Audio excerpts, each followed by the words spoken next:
Here's a story out of the Finnish press. This is a story that's really gotten no ink in the American media. This was on Ukrainian media and now in Finnish media. Sanna Marin joins task force steering Ukraine's NATO accession. The former Finnish prime minister joins other big names like former UK Prime Minister Boris Johnson and former U.S. Secretary of State Hillary Clinton. This is from YLE. I'm sure there's a way to say that I don't know. This is the public broadcasting company in Finland. Former Finnish Prime Minister Sanna Marin has joined the newly established International Task Force on Security and Euro-Atlantic Integration of Ukraine, aimed at bolstering the country's security position. The high-profile task force held its inaugural meeting on Tuesday, hosted by the office of the Ukrainian President Volodymyr Zelenskyy. Besides Marin, the group includes notable figures such as former NATO Secretary General Anders Fogh Rasmussen, former UK Prime Minister Boris Johnson, and former U.S. Secretary of State Hillary Clinton. Remember, folks, it's all wrestling. It's all wrestling. They're all friends at the end of the day. According to a statement released by the Ukrainian president's office, the steering committee's primary objective is to develop a strategy for Ukraine's closer engagement with the Euro-Atlantic security area. This initiative comes in the wake of Russia's invasion of Ukraine 2 years ago, which, as stated by the head of the Ukrainian president's office, Andriy Yermak, has, quote, been a devastating blow to the rules-based global order. Anders Fogh Rasmussen, who served as NATO's Secretary General from 2009 to 2014 and now co-chairs the committee, emphasized the importance of establishing a new security architecture for Ukraine. So sort of like a knockoff NATO. Rasmussen outlined that this architecture should be based on three main pillars: a long-term security commitment to Ukraine, membership in the EU, and NATO membership. So I guess they're going to try and do a NATO push anyway. We need to set out a clear vision for Ukraine's future security arrangements now to make it clear to Putin that we will not let him achieve his war aims, Rasmussen said. Rasmussen noted that one of the key tasks of the group is to assess whether Ukraine meets the necessary criteria for NATO membership. So they're going to try and get Ukraine into NATO anyway. That's clearly not going to happen. That's clearly a non-starter. So you have to look at, okay, what is the actual goal of this? Is the actual goal of the Ukraine war to actually just expose the West to Russia's military in the hopes of weakening it so that they are less of a factor in the next war with China or Iran? Because that's what it seems like to me, because there's no way that Hillary Clinton, Boris Johnson, Rasmussen actually feel like they're going to get Ukraine into NATO. You knew that was a red line before the war, and Ukraine has basically lost the war. So that's one point. Second point, there was always a debate in my mind. Was Zelenskyy in on this? Is he grifting off of this, or was he a dupe? And it's very obvious now that I think both are true. I think he started this as a dupe, right?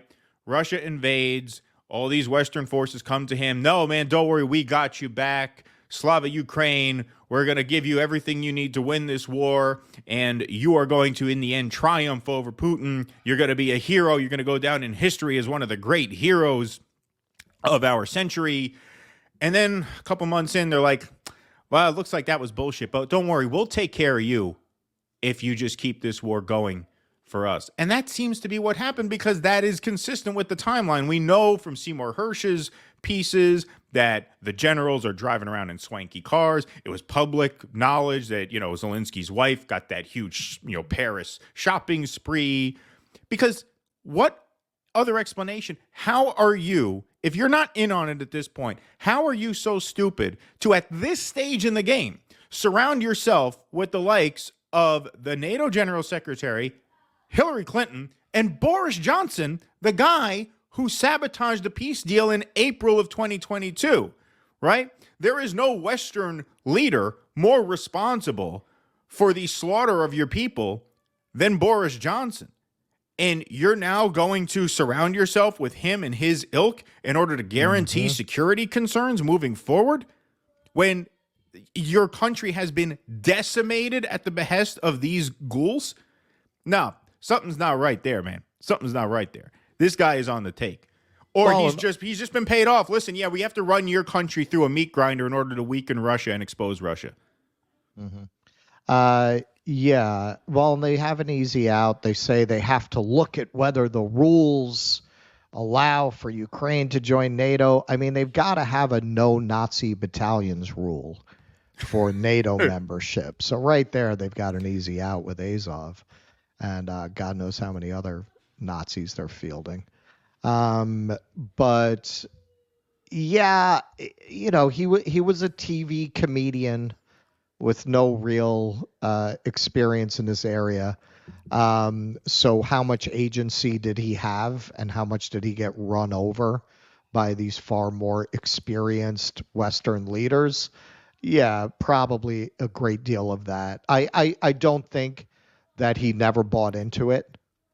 That, No, I oh think he did. yes, now I'm going to lead Ukraine. It's going to be like Return of the King, my favorite Lord of the Rings movie. We're going to turn back the orcs, and didn't work out that way. And yeah, now they're talking this bullshit. But when you look at the fact that Boris Johnson and Hillary Clinton are both on this thing, it just really shows you how much this is all wrestling. The only issue they really have with Donald Trump is he shows occasional independence and he insults them on Twitter. Right. That's it. If he didn't do those things, they'd have no problem with Donald Trump.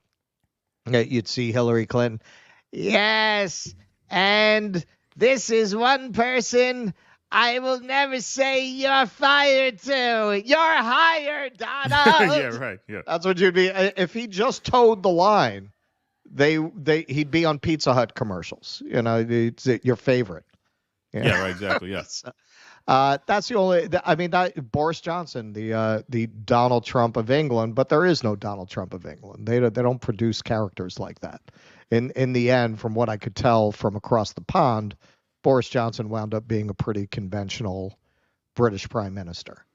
Even Donald Trump video just surfaced. I think it was last night at a recent campaign event. He said, we're going to start making NATO pay for Ukraine aid when I'm president. That's not what you said. You said you were going to end the war within 24 hours. You didn't say we were going to share responsibility with NATO. He goes on stage. He talks about their facelifts and stuff. They just they don't want him there. They don't want him there. He's not. What did he actually do in office that was such a fundamental threat to the system? What did he do? The hedge fund guys get poorer under Trump? No, they got richer under Trump. So this idea that he's burning down the system, he's not burning down the system. He just violates. So he's offending the aristocracy, and that's why they always talk about rules and norms and guardrails. It's like he uses the wrong salad fork at the state dinner. Right, he uses the dinner fork for the salad. Yeah. This is what really bothers them about him. But this woman also, there was another article that I read that was linked to this one. So yeah, she's a piece of work too. She was the prime minister. Then she became an MP because they had the parliamentary system. And then she quit to go work for the Tony Blair Institute, which at that time was continuing to take Saudi money after the murder of Khashoggi, something she took some criticism for back home. So these people are just the fucking scum of the earth. I mean, they're just walking around, trying to figure out how to divide the spoils of these countries and these lives that they ruin, while putting on these pretenses of representing some kind of moral authority of the West that hasn't existed for quite some time, if it ever did. Yeah. Yes, absolutely. And I think in Zelensky's case, I think you're right. And that was basically what I said. I said, he started this out thinking he actually was going to be the Winston Churchill of the 21st century. Right. And then once it became obvious he wasn't, they're like, well, look, we'll make this worth your while. You just have to play this game with us. And no one has suffered for that more than his own people. And that's the real horror of it. Please clap.